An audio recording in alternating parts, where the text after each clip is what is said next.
अस्सलाम वालेकुम। Cricket studio के साथ मैं हूं एजाज खान। नाज़रीन, सबसे पहली अपडेट यह है कि सेंट्रल कॉन्ट्रैक्ट अभी तक कंफर्म नहीं हुआ और प्लेयर्स का इसके बारे में क्या है उसके बारे में बात करेंगे। उसके अलावा नाज़रीन, सरफराज अहमद ने जो वो पीसीबी चेयरमैन को अपने कैप्टन होने के हवाले से जवाब दे दिया है, उस जवाब के ऊपर बात करेंगे।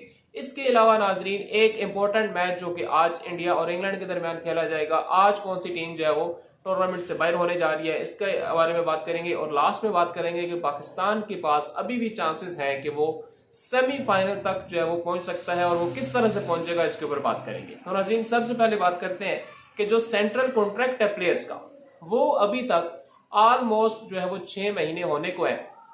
अभी तक उसकी तरफ से जो है वो कोई ऐसी खबर नहीं आ रही कि जो हम कहें जी हाँ जी अब ये एंड हो चुका है। अभी भी जो है वो पीसीबी ने वर्ल्ड कप से पहले प्लेयर्स को एक लॉलीपॉप दिया और उसके अंदर उन्होंने कहा कि जी हमारा सेंट्रल कॉन्ट्रैक्ट फाइनल हो चुका है। कैटेगरीज जो है वो प्लेयर्स की फाइनल कर दी गई, लेकिन उनके ऊपर हतमी साइन जो है वो नहीं किए गए। यानी कि अभी तक प्लेयर्स को कोई मुआवजा, कोई सैलरी जो है वो नहीं मिली पिछले 5 से 6 महीनों में। ये भी एक वजह हो सकती है कि वर्ल्ड कप के अंदर प्लेयर्स की उस तरह से परफॉर्मेंस क्यों नहीं रही, क्योंकि डेफिनेटली जब आप अपने प्लेयर्स को इस तरह के झंझट में फंसा के रखेंगे तो उनका जो अपना पूरा ध्यान है वो डेफिनेटली बढ़ जाता है। तो अब नाजरीन, रिपोर्ट लेटेस्ट ये है कि पीसीबी ये कहता है कि जी ये कहा गया था प्लेयर्स को कि आपकी जो कैटेगरीज फाइनल की गई है उसमें आपने हमें मेल करके कंफर्म करना है कि जी आपका ये एग्रीमेंट साइंड है, आपकी तरफ से कोई इसमें इशू नहीं है। और किसी भी प्लेयर ने मेल करके पीसीबी को रिस्पॉन्स नहीं किया, जिस वजह से पीसीबी की तरफ से अभी तक कोई भी मुआवजा, कोई भी सैलरी जो है वो अपने प्लेयर्स तक नहीं दी गई। अब वर्ल्ड कप के दौरान इस परफॉर्मेंस के बाद जो है वो एक पीसीबी ने अपना स्पेशल बंदा जो है वो इंडिया भेजा है, जो कि वर्ल्ड कप के जितने भी प्लेयर्स हैं उनसे साइन करवा के लाएगा, यानी कि उनसे सेंट्रल कॉन्ट्रैक्ट को जो है वो फाइनल करके लाएगा। यानी कि आप पीसीबी की ये नाअहली चेक करें कि अभी तक वर्ल्ड कप भी ऑलमोस्ट खत्म होने वाला है, आधे से ज्यादा हो चुका है, अभी तक जो है वो सेंट्रल कॉन्ट्रैक्ट के ऊपर साइन नहीं किए गए और पिछले 5 से 6 महीनों की जो सैलरी है वो प्लेयर्स को अभी तक नहीं मिली। इसके अलावा अपडेट्स ये भी आ रही हैं कि जी कुछ प्लेयर्स को अपनी कैटेगरी के ऊपर एतराज भी है। यानी कि अगर कोई सी में है, कोई डी में है, तो उनको ऑब्वियसली जो है वो एतराज है कि जी हम सी और डी में क्यों हैं, हम ए या बी में क्यों नहीं है।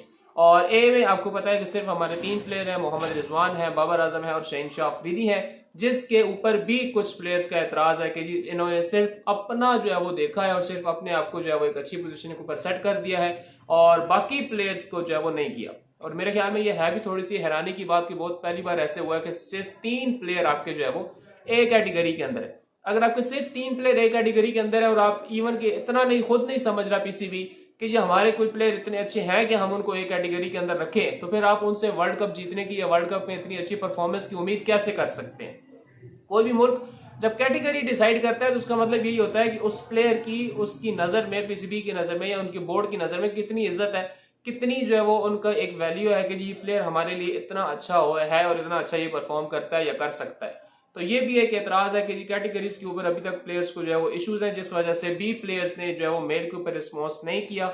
और अब ये देखना है कि क्या कॉन्ट्रैक्ट साइन होता है या नहीं होता। और ये भी तारीख में पहली बार हुआ है कि जी ये कॉन्ट्रैक्ट जो है ये 3 साल का कॉन्ट्रैक्ट है, वरना हर साल जो है वो कॉन्ट्रैक्ट रीन्यू होता था, लेकिन अब जो है वो 3 साल का। तो उसका क्या मतलब है कि आपका जो भी प्लेयर एक बार आ जाएगा, वो चाहे परफॉर्म कर रहा है नहीं कर रहा, उसको 3 साल तक पीसीबी जो है वो पे करता रहेगा सेंट्रल कॉन्ट्रैक्ट के मुताबिक। उसके अलावा नाज़रीन, दूसरी खबर ये है कि पीसीबी के चेयरमैन ने जो मीटिंग की थी सरफराज अहमद के साथ, उसकी अपडेट्स ये आ रही है कि जी सरफराज अहमद ने जो है वो कप्तानी लेने से इनकार कर दिया है और उन्होंने कहा जी एज अ प्लेयर अगर आप मुझे लाते हैं तो मैं जरूर आऊंगा, मैं बाबर आजम की कप्तानी में खेलने को भी तैयार हूं, लेकिन एज अ कैप्टन वो कहते हैं कि अभी मैंने नहीं सोचा और मैं इसके लिए मेंटली तौर पे जो है वो तैयार नहीं हूं।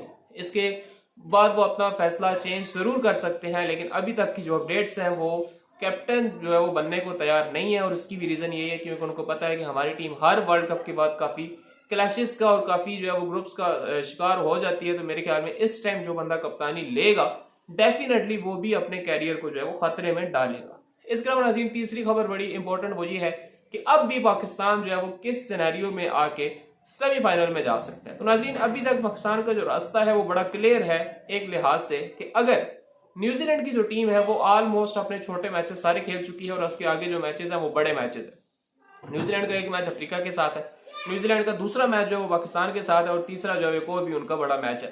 इंग्लैंड के साथ। अच्छा, अब ये है कि अगर इन 3 में से 2 मैच भी या तीनों मैच अगर हार जाए न्यूजीलैंड, क्योंकि तीनों मैच बड़े हैं, साउथ अफ्रीका की टीम नो डाउट बड़ी अच्छी परफॉर्मेंस में, पाकिस्तान ने अगर सेमीफाइनल में पहुंचना है तो उसके लिए उसको न्यूजीलैंड को हराना पड़ेगा। इसके अलावा जो तीसरी बड़ी टीम है वो भी अगर जीत जाती है न्यूजीलैंड से, तो न्यूजीलैंड का पत्ता इस टॉप 4 से साफ हो जाएगा जी। अभी भी इस बात के चांसेस है और पाकिस्तान को अपने तीनों मैचेस जो है वो जीतने पड़ेंगे, जिसमें एक जो है वो इंग्लैंड के साथ है, एक न्यूजीलैंड के साथ है और एक बांग्लादेश के साथ है। तो नाज़रीन, अभी तक मेरे ख्याल में पाकिस्तान की टीम वर्ल्ड कप से आउट नहीं हुई, सिर्फ एक टीम जो है वो बांग्लादेश, जिसका कंफर्म है कि वो वर्ल्ड कप से बाहर हो चुकी है।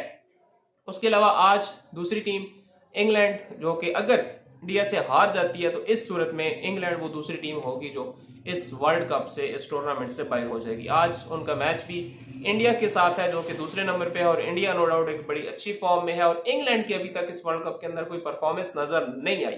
तो आज अगर इंग्लैंड भी हार जाता है तो फिर इंग्लैंड वो दूसरी टीम हो जाएगी जो बाहर हो जाएगा। हाँ, अगर इंग्लैंड आज जीत जाता है तो फिर समहाउ वही बात है कि इंग्लैंड आगे तो नहीं जाएगा, लेकिन इंग्लैंड को एक उम्मीद लग जाएगी कि जी अभी वो बाहर नहीं हुआ प्रॉपर।